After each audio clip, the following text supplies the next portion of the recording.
किसकी होगी जीत, किसकी होगी हार? मोदी कर पाएंगे बीजेपी की नैया पार? राहुल की किसान यात्रा करेगी कमाल? जीतेगी बुआ या बबुआ करेगा धमाल?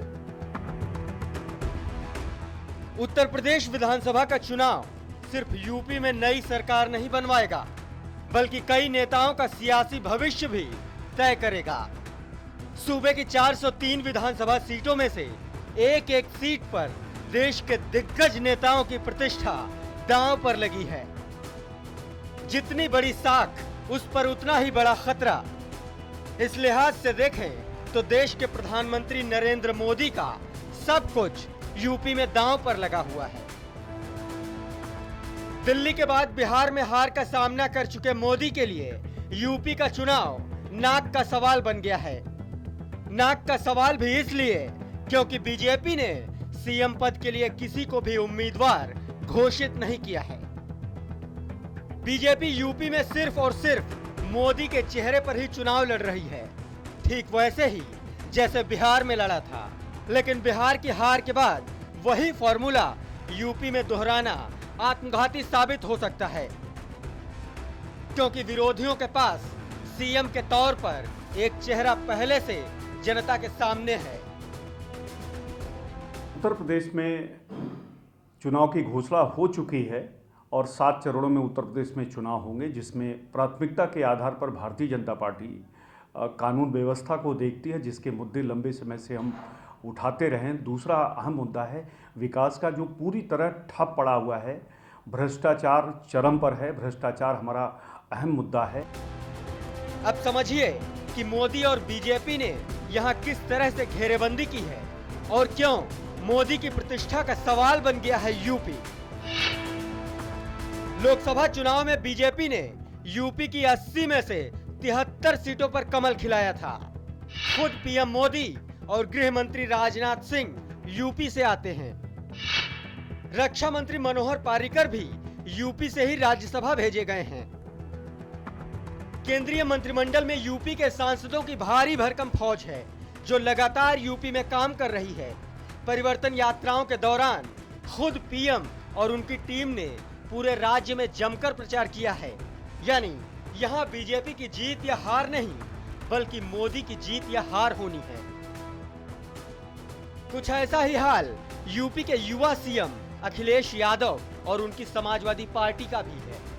2012 के चुनाव में क्रांति रथ पर सवार होकर अखिलेश ने वो कमाल कर दिखाया जो उनके पिता मुलायम सिंह यादव भी नहीं कर पाए थे। युवाओं की टीम ने प्रचंड बहुमत हासिल किया और 224 सीट जीतकर इतिहास रच दिया। आज अखिलेश यादव का कद राहुल गांधी के बराबर माना जाता है, लेकिन अब राह में अड़चने भी बहुत हैं। लैपटॉप, कन्या विद्याधन, समाजवादी पेंशन और सर्वहित बीमा जैसी योजनाएं, Agra greenfield expressway, Samajwadi Purvanchal expressway, metro के जरिए यूपी को विकास की दिशा दिखाई। समाजवादी स्मार्टफोन योजना के जरिए यूपी के लोगों को साथ लाने की कोशिश की। लेकिन यहाँ कमजोरियां भी कम नहीं हैं। परिवार की फूट का जिम्मेदार अखिलेश के अहंकार को माना जा रहा है। कलह से पार्टी का कमजोर होना बड़ी परेशानी है। कलह की वजह से प्रचार अभियान रुका हुआ है। उम्मीदवारों पर अब तक एक राय नहीं बन सकी है। यहाँ सबसे बड़ा सियासी व्यक्तित्व फंसा है बहन जी यानी मायावती का। 2007 के चुनाव में जिस सोशल इंजीनियरिंग के फॉर्मूले के साथ मायावती ने 2 दशक के बाद यूपी को पूर्ण बहुमत की सरकार दी, वो पिछले चुनाव में महज 80 सीटों पर सिमट गई और लोकसभा चुनाव में आंकड़ा 0 तक पहुंच गया। इस समय पार्टी लगभग पुराने और वफादार लोगों से खाली हो चुकी है, लेकिन मायावती अपनी मजबूत छवि और दुरुस्त कानून व्यवस्था के लिए आज भी लोकप्रिय हैं। मायावती के शासनकाल में अपराध का आंकड़ा बेहद कम हो जाता है। मायावती नौकरशाही पर लगाम लगाने के लिए मशहूर हैं। दलित वोट बैंक उनका सबसे बड़ा आधार है। सपा में गुटबाजी से मुस्लिमों का भी भरोसा मायावती पर बढ़ा है। प्रतिष्ठा कांग्रेस की भी दांव पर है, जो अखिलेश के सहारे गठबंधन की सरकार बनाने का ख्वाब पाले बैठी है।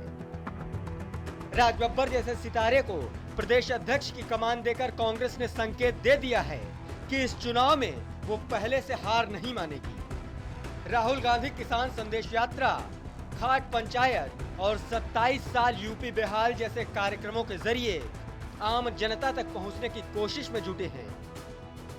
लेकिन शीला दीक्षित जैसी बुजुर्ग और बीमार नेता कांग्रेस की सबसे बड़ी कमजोरी बन गई हैं। संगठन में गुटबाजी खत्म करने में राहुल गांधी सफल नहीं हो सके हैं। लिहाजा यूपी चुनाव के नतीजे संगठन में उनकी पकड़ और नेतृत्व की क्षमता दोनों का ही पैमाना तय करेंगे। आज की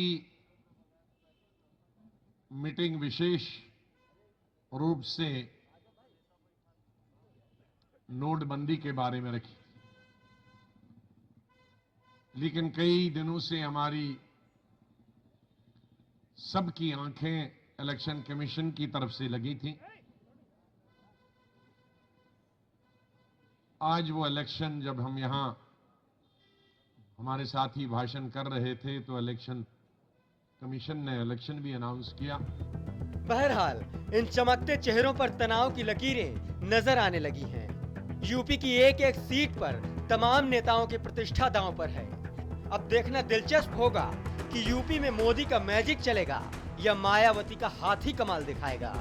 मुलायम और अखिलेश का सियासी भविष्य भी तय होगा और राहुल गांधी का कद भी। मानस श्रीवास्तव, यूपी टीवी, लखनऊ।